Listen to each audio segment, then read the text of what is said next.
आदाब साथियों, कैसे हैं आप सब। मैं आपका दोस्त, आपका भाई शमसुल हसन उमरा, प्रदेश महासचिव अल्पसंख्यक विभाग, उत्तर प्रदेश कांग्रेस कमेटी का सेवक। विषय संविधान है आज का। ये जो एक किताब है, एक जो हमारा मान है, हमारा सम्मान है, हमारा अधिकार है, इसको बदलने के लिए पूरी प्रक्रिया चल रही है और भारतीय जनता पार्टी इस पे जोर दिए हुए है। उपराष्ट्रपति जी ने इसमें कुछ शब्द जो सेक्युलरिज्म है, समाजवाद शब्द है, इन सबको नासूर बताया है। तो ये संविधान है तो हम हैं, और संविधान नहीं है तो हम नहीं हैं, क्योंकि ये एक किताब ही मात्र ऐसा यंत्र है जो हमको इस देश में बेहतर, बहुत बेहतर, सारे अधिकार, सब कुछ इसी के माध्यम से हमको प्राप्त है। और ये नहीं तो कुछ भी नहीं। आज जो जिस जगह बैठा हुआ है, उपराष्ट्रपति जी जो बैठे हुए हैं, वो संविधान के तहत ही बैठे हुए, संवैधानिक पद पे बैठे हुए हैं।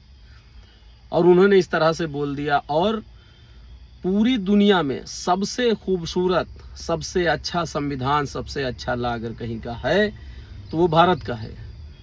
और इसको बदलने की प्रक्रिया, यानी एक तरीके से समझ लीजिए जहां से हम चले थे वहीं पहुंचाने का काम करने जा रही है भारतीय जनता पार्टी। भाई, आज से 80-90 साल पहले संविधान नहीं था, हम लोग कुछ भी नहीं थे, कोई अधिकार नहीं था, हम लोग गुलाम थे। एक तरीके से हमको अपनी जीवन जीने का अधिकार नहीं था।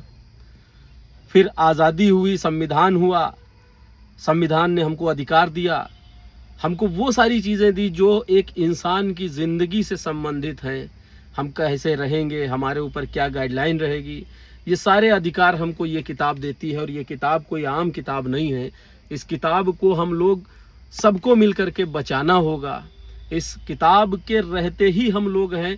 किसी दूसरे मुल्क का आदमी, किसी गैर देश का आदमी हम पर जब कोई कानून लगाता है, हम पर किसी भी प्रकार का कोई कुछ भी गाइडलाइन देता है, तो हमारा ये रक्षा करता है संविधान। ये लड़ता है हमारे लिए, और यही नहीं बचेगा तो हमारी लड़ाई कौन लड़ेगा।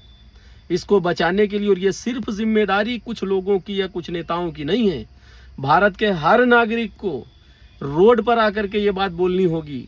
क्योंकि हर नागरिक को ये अधिकार देता है। तो जो इंसान जहां से अधिकार प्राप्त है, अगर वही चीज़ नहीं रहेगी तो आप कैसे सरवाइव करेंगे, ज़िंदगी को कैसे आगे बढ़ाएंगे। इसलिए ज़रूरत पड़ने पर हर नागरिक, हर भारत देश का वासी, हर बच्चा आकर के इस आवाज़ को बुलंद करेगा। संविधान की रक्षा हमारा प्रथम कर्तव्य है, सर्वप्रथम कर्तव्य है कि संविधान की रक्षा हमको करनी है। और इसी के मामले में हम सबको एक आवाज़ उठानी है कि संविधान हमारा न तो बदला जाएगा और न संविधान में किसी भी प्रकार का संशोधन, ये तय भी है पहले से। तो वही चलेगा, जैसे है संविधान ऐसे ही रहेगा, और हम ऐसे ही जीवन यापन करेंगे संविधान के तहत। ना हम इधर जाएंगे ना उधर जाएंगे, संविधान जो रास्ता दिखाएगा हम उधर जाएंगे। हम सबको संविधान की रक्षा करनी होगी। जय हिंद, जय भारत।